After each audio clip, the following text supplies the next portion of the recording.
Hey BookTube, Chelsea the Reading Outlaw here to talk to you guys about my January favorites. I'm so excited to be doing a favorites video.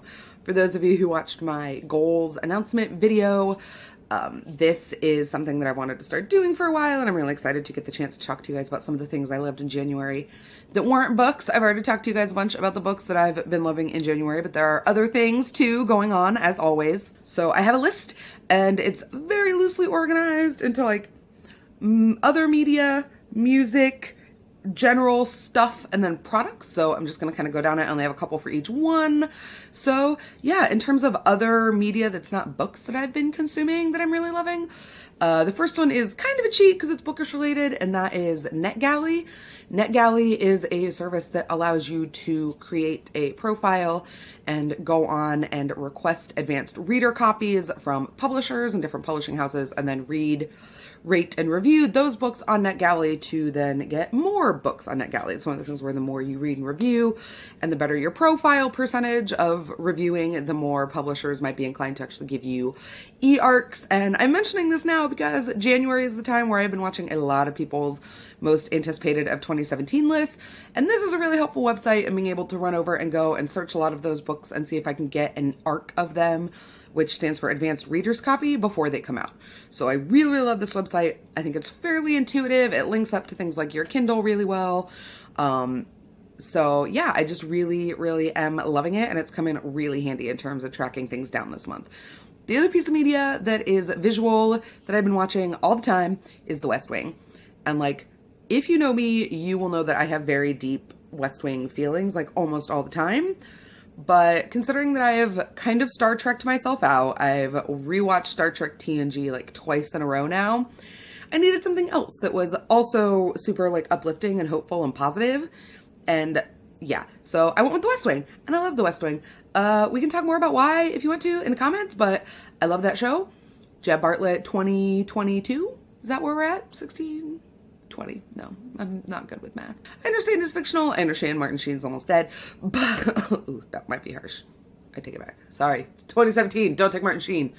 But I understand that Martin Sheen's getting up there a little bit, but I still really, really just adore this show and think that it's part of it feels a little dated. The mansplaining's not great. The gender parody's not great, but I love this show so much, and the show will give you chills. If there's one thing Aaron Sorkin can do, it's write a goddamn drama. Some of the other things that I'm really loving right now, music-wise, is a band called Sugar and the High-Lows. This is a very kind of rockabilly 1950s, 1960s, jazzy kind of alternative duo, male and female. They play really, it's just really, really interesting music. And part of the reason for that is that I just really, really love bluegrass music. And I just feel like it's a really good combination of both rock and bluegrass. The other music that I've been listening to a lot is actually an artist that I found through the Hamilton mixtape. I know, right? Check your shock. But I've since started listening to his solo albums, and I'm absolutely in love, and it's Riz MC. He is a second generation Pakistani Londoner rapper, and he is incredibly intelligent. His rhymes come off incredibly well and incredibly quickly. He is political in his raps. He raps about identity and politics and culture classes and violence, and he's got a really nice vocal tone.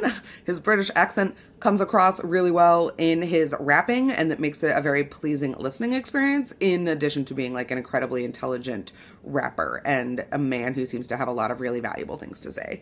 So I highly recommend both of those. I will have links to both of them down below on Spotify if you want to go check them out. The other two big things that I'm really, really loving this month are ladies. Ladies out there, you all have my heart. As you guys will know, well, okay, maybe you don't know. I'm filming this on Monday, so this past weekend was the Women's March on Washington, and oh my fucking God, you guys, I was not able to march in my local march because it was my weekend to work. But I sat behind that desk, and if you follow me on Twitter, you saw I retweeted literally every single picture I came across of the Women's March, every intelligent quote and article and thing that was said about the Women's March, because guess what, you guys, we fucking did it. We fucking broke it. There were millions and millions of women all gathered together to say that the shit that's going on right now will not stand. Obviously, we need more beyond protest. Obviously, one day of marching isn't going to fix the world, but I really felt like there was a big breath of collective hope for the first time in what felt like a very long time where the political sphere is concerned. So it just felt like a minute for everybody to kind of finally breathe and to give each other a hug and to say, maybe we can do this. Maybe we can all fight the fight together. There are obviously issues with all of this going on in terms of race and intersection and the police and the government and all of those things. But collectively as a whole, I feel like and white women are starting to show up to fix some of the shit that we've done wrong. And now is the time that we need to listen more than anything. And I feel like the Women's March put a good foot forward on that path.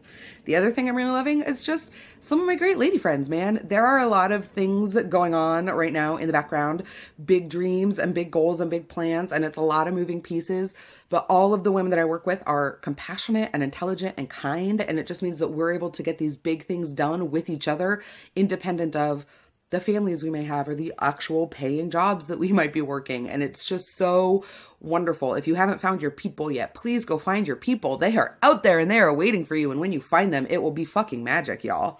And then the last two things, well, three things technically I want to mention are actual products, because I like stuff too, you guys, not just ideas.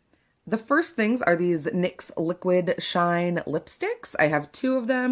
You will have you will have seen both of these in recent videos. I am mucho inspired by many of the lovely ladies on BookTube who have on point lipstick game. I'm thinking particularly about Olive of A Book Olive and Sam from Thoughts on Tones, whose lip color both is just always like on fire. So I decided that, you know what, 2016 was a year. So 2017, we're going to mix it up a little bit. And that's the year of no more neutrals, or you have enough neutrals and reds lipsticks.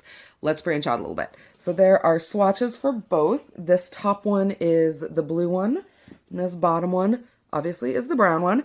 You guys will have seen in thumbnails of mine, they have a really good color payoff. They're not super drying. They last a really long time. They don't last all day. You do need to touch them up, but they do last a really long time. And I think as far as like liquid lipsticks go and like matte liquid lipsticks go, these are definitely two of the favorites that I found. And then the last thing, I don't actually have to show you because it's dirty, because it's a favorite, and that's my presidential coffee mug. This technically is not my mug. This is Mark's mug. His parents got it for them on their trip to DC. But Mark doesn't drink any coffee or tea or hot cocoa or anything that would go in a mug. So I stole it, basically. I commandeered it. It is mine now.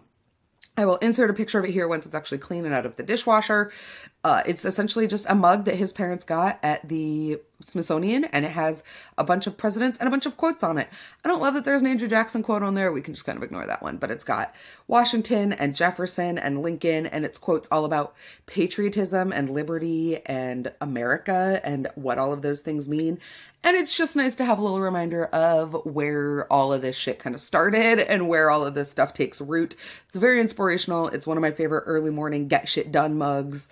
And I just really, really like it. And it's my go-to reach at the moment. That's it, you guys. Those are my favorites. That was my first favorites video. Hopefully, once I get it edited down, it wasn't too crazy and you found something new that you can go check out. Let me know down below what some of your monthly favorites have been. If you have enjoyed any of the things that I've mentioned, please share that with me. I love loving things with other people. You can always come find me on social media to talk books, like, subscribe. As always, take care of yourselves, take care of each other, and until next time, have happy reading.